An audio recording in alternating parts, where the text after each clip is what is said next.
दोस्तों, आज की ये मोटिवेशनल स्टोरी महान दार्शनिक सुकरात के जीवन की है। दोस्तों, इस कहानी को सुनने के बाद आप जो चाहोगे वो पाओगे। प्राचीन यूनान में सुकरात अपने परीक्षण के लिए बहुत प्रसिद्ध थे। वे बिना परीक्षण किए किसी बात को नहीं मानते थे।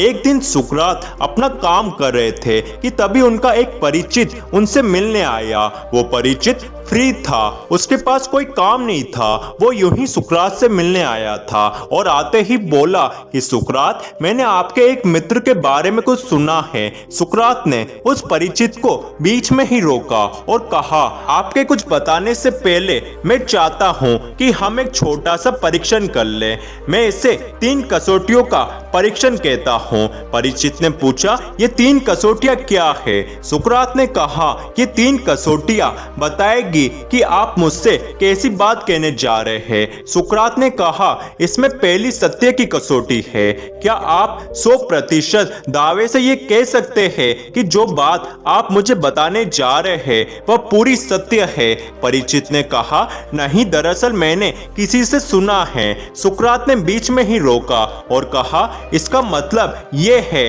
कि आप पक्के नहीं है कि वह बात पूरी सत्य है। चलिए अब दूसरी कसौटी का प्रयोग करते हैं, जिसे मैं अच्छाई की कसौटी कहता हूँ। मेरे मित्र के बारे में आप जो भी बताने जा रहे हैं, क्या उसमें कोई अच्छी बात है? परिचित ने कहा, नहीं। सुकरात ने फिर बीच में रोका और कहा, अच्छा, इसका मतलब यह है कि आप मुझे जो कुछ सुनाने वाले थे उसमें कोई भलाई की बात नहीं है और आप यह भी नहीं जानते कि वह सच है या झूठ। सुकरात ने फिर परिचित से कहा, अभी एक परीक्षण और बचा हुआ है और वह है उपयोगिता की कसौटी। जो बात आप मुझे बताने वाले थे, क्या वह मेरे किसी काम की है? परिचित ने जवाब दिया, नहीं, ऐसा तो नहीं है। सुकरात ने कहा, बस तो हो गया।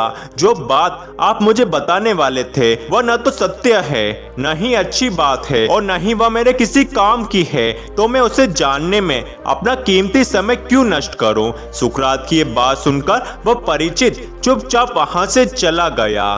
दोस्तों, इस कहानी से हमें ये शिक्षा मिलती है कि हमें अपने अमूल्य समय को कभी भी बर्बाद नहीं करना चाहिए। दोस्तों, अक्सर देखने में आया है कि हम कुछ काम कर रहे होते हैं, तभी हमारा कोई दोस्त आ जाता है और वह इधर उधर की बातें करता है, फालतू टाइम पास करता है, तो हम भी उसकी फालतू बातों में इंटरेस्ट लेते हैं और सारे काम छोड़कर उसके साथ बैठ जाते हैं, टाइम पास करने, गप्पे मारने लग जाते हैं, जबकि हमारा उन बातों से कोई लेना देना ही नहीं होता है। दोस्तों, हमें ऐसा नहीं करना चाहिए। हमें अपने अमूल्य समय को कभी भी बर्बाद नहीं करना चाहिए, क्योंकि एक बार समय हाथ से निकल गया तो वो दोबारा नहीं आता है। फिर पछताने के सिवा और कुछ हाथ नहीं लगता है। इसलिए दोस्तों, आप अपने समय की कदर करें। अगर आप अपनी जिंदगी को लेकर सीरियस है, अपने सपने को लेकर सीरियस है, तो आप कभी भी समय की बर्बादी नहीं करेंगे। दोस्तों, जो व्यक्ति समय की कदर करता है, समय भी उसकी कदर करता है। इसलिए दोस्तों, आप समय की कदर करें, फिर आप खुद ही देखना कि समय आपकी किस तरह से कदर करता है, आपको जीवन में क्या क्या देता है। बस आप समय की कदर करें, फिर आप जो चाहेंगे वो पाएंगे।